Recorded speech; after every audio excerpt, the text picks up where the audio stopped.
Hey, aloha, and welcome everyone to the Jeff Reinbold Show. We're doing another piggyback podcast with our friends from NFL Island. Michael McQuaid and I are going to talk a little ball today. We broke down for you the AFC West.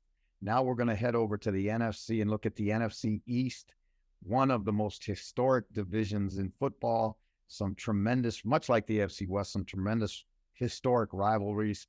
And maybe the best team in the NFC, Michael, that team that resides in Philadelphia and wears those beautiful green uniforms. Fly, Eagles, fly. I got to say that the Eagles, in my opinion, have the best roster top to bottom in the NFC and should be NFC champions again. You're looking at Jalen Hurts, another year in the program, another year with those awesome Brown and all those receivers that he's got. You're looking at the best offensive line in football. They're just weapons all over the field for the Eagles. And then go over to the other side, and it's going to be a fist fight for reps on defense, because they have as deep, and I cannot remember as deep a defensive line room ever in the National Football League as they have. You got to give them tremendous amount of credit. Howie Rossman's done a great job of building that team, both in free agency and through the draft. They have a plan and they activate on that plan. And right now, I'm going to say that Philadelphia is hands down the favorite in the NFC East. You're saying they're hands down the favorite in the NFC East, and you expect them to win the NFC? Is that what you're saying also? I just really feel they are the best team, the best roster, top to bottom in the NFC. And I think when you look at the two conferences right now, I think the AFC is a better conference top to bottom. I think there's better quarterbacks in the AFC right now. The Eagles are one team that I think if you took them and put them in the AFC, that they could, that they'd be in the midst of the Cincinnatis, the Kansas Cities, the Chargers, all of those teams that are.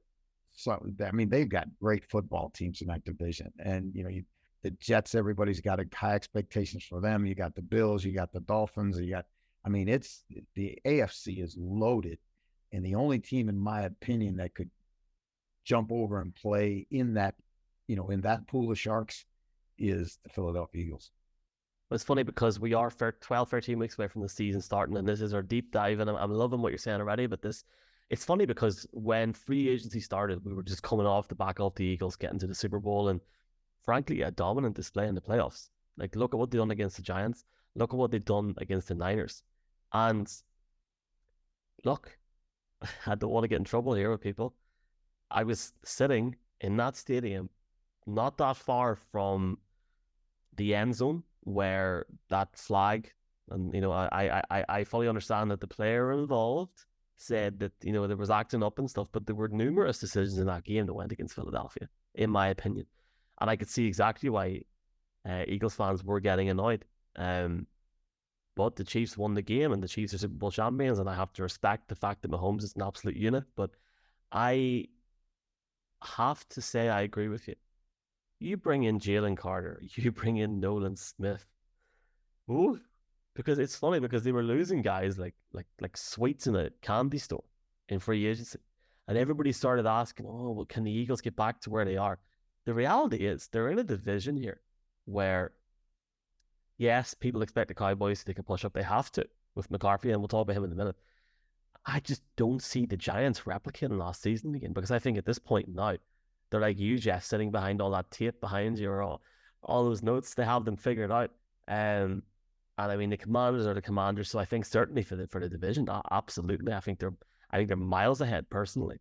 And yes, as of right now, there is no standout clear contender in the NFC, and we will talk when we get to the NFC North. I'm really intrigued by the Lions because it's that sort of sink or swim situation. You ask yourself, what's going to happen there? I would say the only consideration that I have with the Eagles is their experience. They are losing. They've lost two coordinators there, and they've now got guys like Brian Johnson has never been a full-time OC. Sean Desai was a DC for the Bears in 2021, but There's a lot that's changed there in the off season. So I guess the biggest challenge for the Eagles will be to get the gel together very quickly in September. And if they can, they can go from there. And as we say in Ireland, they're stuck in diesel. But I've got a feeling already. Like we seen Man City win the champions. Unfortunately, win the Champions League last weekend. They lost the final 2 years ago, and they were really annoyed at it, and they went back to work basically, and they eventually won it. I wonder, would you see a situation where the Eagles have learned from last year, where Jalen Hurts now knows what it's like to be in a Super Bowl and be 3 points down with 2 or 3 minutes to go? That could be something that we could be talking about deeply in January, but certainly they'll be in the championship game. I have no doubt about it. Well, you look at, and I hear what you're saying about the coordinator changes. Those are factors. But this is Nick Sirianni's team. This is Jalen Hurts' team. And you've got two guys that I believe will be highly motivated after finishing so close last year to go and close the deal. Howie Roseman, highly motivated to become a Super Bowl champion again. I just think that this is one of those situations that unless they get the injury bug, this is the best football team in the NFC. And I say that with all due respect to the San Francisco 49ers, who I think have a great football team, but I think there are more questions in San Francisco than there are right now in Philadelphia. The other team we talk about in this division, and I think the Eagles are set up to be a double-digit win team, and I think the Cowboys are another team that could become a double-digit win team. In order for that to happen, I think Dak has got to protect the ball better. I think he's got to cut down, obviously, on the interceptions. How is Pollard going to be coming off that leg? They should have enough firepower on offense. I think their offensive line, can knock you off the football. I'm a little concerned about some of the losses at tight end that they've had, how that's going to work out. But you look at the Cowboys. The Cowboys will be driven like they were last year by that defense. It's one of the best defenses in the NFC. You got Micah Parsons, probably, at least from my mind, the most disruptive player in the division. Trayvon Diggs is a tremendous corner in the back end. You watch this football team. They've improved up front. They've drafted, well up front. They get after you, and you just got to say that, hey, if that defense does what it's capable of doing week in and week out, and I think there's a couple things. Dan Quinn's going to get a head job, and I think that the Cowboys will be battling right to the end with the Eagles. I think the Cowboys can have the potential to be a playoff team. And again, for McCarthy, this is a big year. Again, he's going to take over play calling duties. That's going to be interesting. That's a lot on a guy's plate to be the head coach and the play caller. He's done it before, but again, he's got Dan Quinn he can lean on, as his defensive coordinator. So I think he's in good shape there.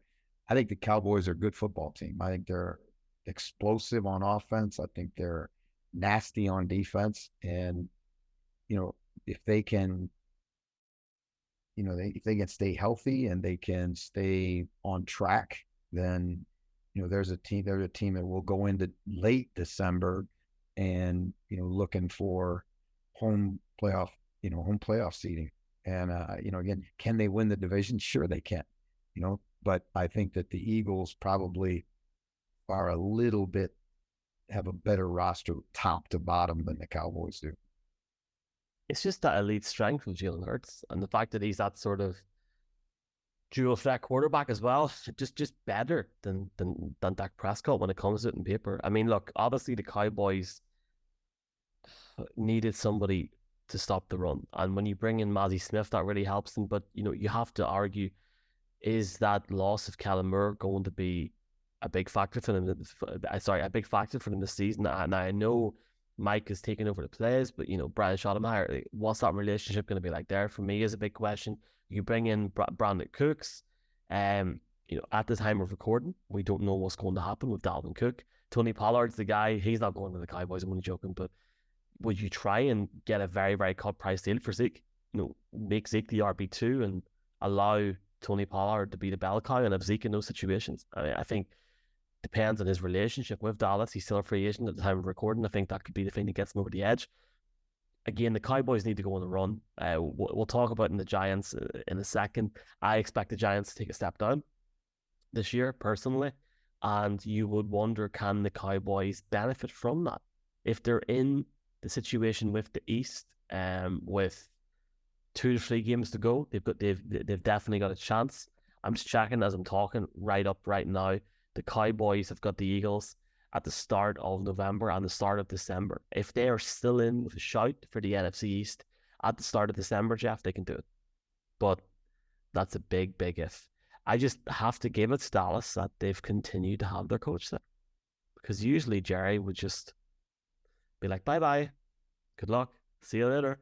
And that has not happened. And we remember what happened at the end of last season, and it's almost famous now, that final play.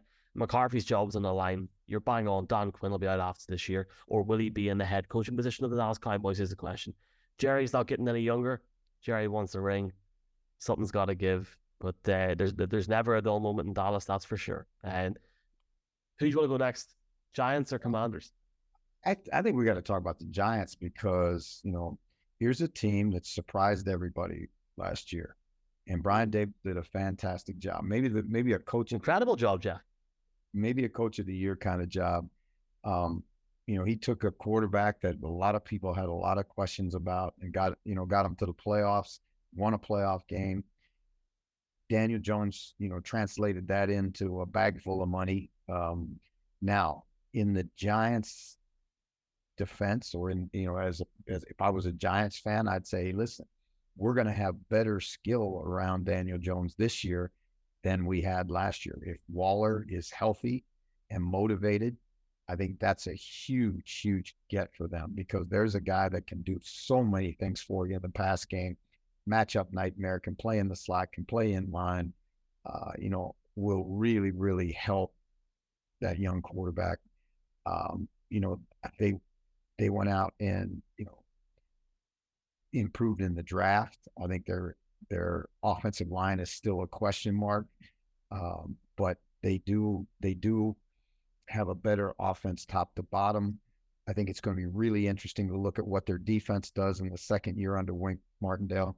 I thought they drafted well on defense. They brought in a corner that I think is an elite player, and that's certainly one of the areas that they needed to improve. But Wink's, approach and Wink's pressure style has translated and resonated with the fans in New York. And I think that this is going to be a good football team. Can they win 10 games? I think there's going to be a little bit of the Eastern Division, the NFC East kind of cannibalizing themselves because they're, every one of these teams can beat anybody in the division on any given Sunday. The Eagles are, to me, the elite of the bunch. The Cowboys are number 2 and the Giants are number 3. But I think the Giants are certainly headed in the right direction. And like I say, I think Brian Daboll's really a fine young head coach and going to do great things in the league. I think he is, but I'll there's a lot to unpack with this team. And if you go back 12 months to even this time last year, Jeff, if I had said to you that Daniel Jones was going to get a $160 million deal over 4 years, potentially rising to 190, would you have called me crazy? Would you have asked me for what I was smoking?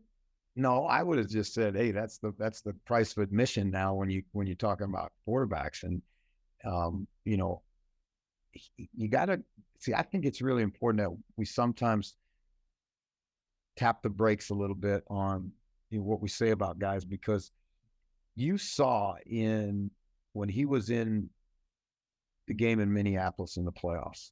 Yeah, you saw what he's capable of. Now, can he do that every week? No, but he is capable of those kinds of performances. And frankly, that was not a great supporting cast around him. That was a bunch of guys, right? My concern more than who's around him, because I think they've done a good job of upgrading their skill and their receiving core, but I just am not sold yet on that offensive line. I just really think that they've got a ways to go before you can say that they're good enough to get in there toe to toe with the Cowboys and the Eagles, week after week. I think they're capable on any given Sunday, but I don't know if, it's going to be next Sunday. I think it's going to be a few Sundays to come before the Giants are, on that level. It's a really weird one because I really want to get their schedule up very quickly. They open up against the Cowboys. They then play the Cardinals, the Niners, the Seahawks, the Dolphins, and the Bills. That's a hell of a schedule. That's a hell of a schedule. But I guess if you look at their defensive line, they obviously bring in Robinson. They bring in Nunes Rocha as well, which is very positive for them because they were struggling with that. They've guarded that. You got Kevin Thibodeau there going into the second year there. And Giants fans will argue that, well, yeah, we've got a tough schedule, but if we can be 3-4 or 4-3 in the first 7 weeks, we'll take it and we'll run. But I think that I really think the defense is going to be found. Or sorry, I think the offense is going to be found out. I don't think they have enough strength and depth there on the wide receiving core. And yes, Daniel Jones can run with the football, and he did extremely well in that game in Minneapolis last season. I just feel that teams are going to figure them out. And my question would be, what is Joe Shane and Brian Daboll's idea number B? Idea B, idea C, idea D, idea E, because by God, I think they're going to need it. But I would say if the Giants do have a turn down year and they miss the playoffs, we know they have the guy. It's just trusting the process and giving him that time. I think it was a mistake to bring in Daniel Jones with that money. I think it was a mistake to give him the 4-year deal. I think the Giants should have sort of put the brakes on it, and I think they should have moved on because I think he can't go any higher. And I hope Giants fans will screenshot record this in January when he's led into the playoffs. But Jeff, I just don't see it. I do not see it. You're entitled to your opinion. Certainly, Michael, but I think one of the things he's got to do is got to protect football, right? That's the number one. There's been early in his career, there's been far too many fumbles, far too many interceptions. When he learns how to do that, he takes a step. When he gets players around him, he takes a step. When the offensive line gets better, he takes a step. It's not, here's the thing that I think it's really hard sometimes for us as fans to understand. Elite quarterbacks, they don't grow on trees. You don't walk down, 33rd and Main and go pick one up on the corner. It doesn't work that way. And, it's tough to find them. And it's tough, when you say, okay, we got to move on to who? I mean, it's just, who was out there? Who could they have gone and got? Right? They could have looked at the draft. I think you got that for a start. There was talk of Jimmy G at one point. There was talk that the Giants were interested. And there will always be talk because it's the most important position in football. It's the most important position in sports. But is Jimmy G that much better than Daniel Jones? Right? That you pull the plug on a guy that you've invested time and money and, high draft pick and all that. And I'm not saying that he's an elite quarterback right now. I'm not saying that. But what I'm saying is that that's what comes when you're the quarterback. The scrutiny, all of the people say, well, you can't do this, you can't do that. Well, there's probably a handful, a half dozen who are elite. And then it's everybody else after that. So now if you have one that's in that top half, is it wiser to build around him or discard and go with another guy that you don't know? I mean, we don't have any idea, right? We don't have any idea if any of these guys that were drafted early are going to turn out to be players. It's just, you look at the history of the draft, right? You just don't know. So, sometimes the devil is better than what you don't know. And so I think that he's always going to be under scrutiny. He's in the biggest media market in the world, right? He's going to be, there are more newspapers in New York than any place, and they are dying for headlines, right? So, well, they're certainly going to have them this year. And I think that's the problem for Giants fans. And I'm not being disrespectful. I think if the Jets do have a season where they improve clearly with Aaron Rodgers in that such a tight AFC, New York, if they don't win some games, it could be interesting to watch, Jeff. I'm just putting it out Well, there. let me say this, and I really, uh, you know, I've watched that dynamic for a lot of years, and I think that New York, the greater metropolitan area, it's Giants country. New Jersey, it's Giants country. The Jets have had, they've had their moments. 1968 World Champions, Joe Namath, yada yada yada, right? The New York Stock Exchange, they went to the playoffs, got to the AFC Championship game a few years ago, but it's never been a consistent thing, right? Mm-hmm. Now, there's a tremendous expectation now that they have Aaron Rodgers and what is a much, much improved roster. But still, I think that the fans in New York are first Giants fans and second Jets fans. And until the Jets make a statement, and we'll talk about the Jets probably in the coming weeks, certainly, but I just really think that the Giants are going to finish third in that division, and they'll have the ability to beat somebody and be a factor in the division. I don't think, frankly, that the playoffs are out of the question, but I think the playoffs they're going to have to play well. They're going to have to win some games that they probably shouldn't. They're going to have to get some breaks, and they're going to have to stay healthy. But if all those things happen, I think they can be a playoff team. I think you're bang on every point. I think because of what the NFC is at the moment, I think they have the chance of the playoffs. And that is where you look at the wild card position in the NFC, and we're talking late December, early January, we're getting to the end. Where will they be? Will it be a 6 or 7 win team? If they are, they've got a chance. So time will tell. Let's that was a lot of Giants talk.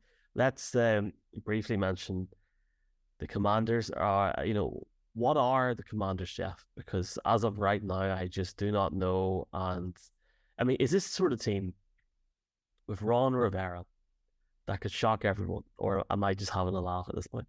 No, I think this is a really intriguing team, right? Because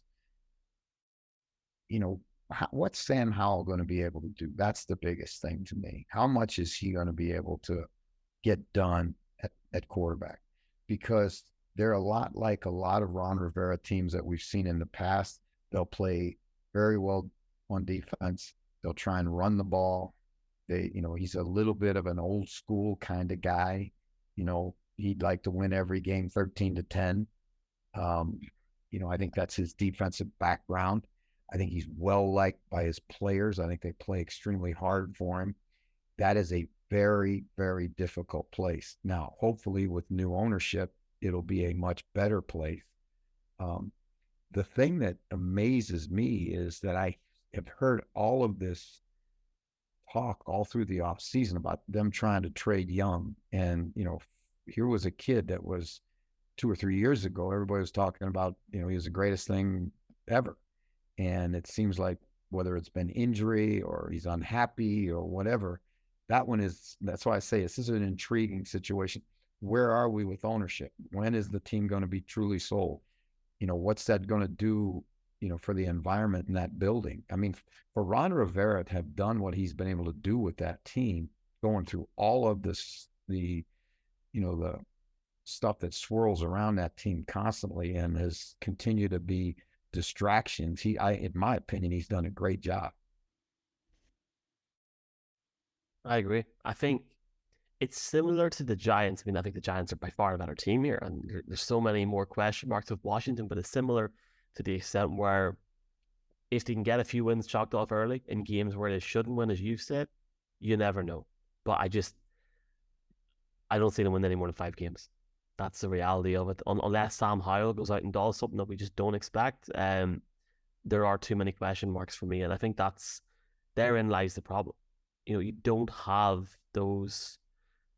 Outside of Terry on the offense, you don't have that sort of elite talent, man. I really, really like John Dotson, but I don't see guys that are going to be like elite game changers or guys that could go to Dallas or go to Philadelphia and shut them up. I think that's the problem, and frankly, their ownership situation is going to probably play into that, and it's going to be a year of transition. You could see maybe the Snyder situation getting sorted out at the start of, or sort of around that first couple of months of the season, and that then I'm actually getting bored talking about them. I'm only joking, I was young. But that then builds it up. That then gives fans something to look forward to long term. I just don't see this year, especially if they lose Chase Young by the time this goes out. I just don't see how it changes. And that's a big issue. I think we're short selling their defense a little bit. I think their defense can be, very good. And Sam Howell's got to protect the football. He's got to make a few plays. If you followed him during his career at North Carolina, you saw a guy who did have the potential to not only throw it and beat you with his arm, but he can make things happen with his feet. You talked about Terry McLaurin. He's an elite talent at wide receiver. I think that this is a team that, you just don't know about yet, because I think there's so many things with this ownership situation that, that if it can get settled and we can get, before training camp, and that they can create a new energy inside that building, which I think it really needs, then I think this is a team that can win 7 games this year. If it continues to be a soap opera as it's been for the last years, I think it's going to be a team that'll win 5 games. Right, 4 questions with answer 2 each to round up NFC East. It's me, Stevie C, who is from location on his Twitter in my own world, but I'm presuming he's from the UK, so big up to you, Stevie C.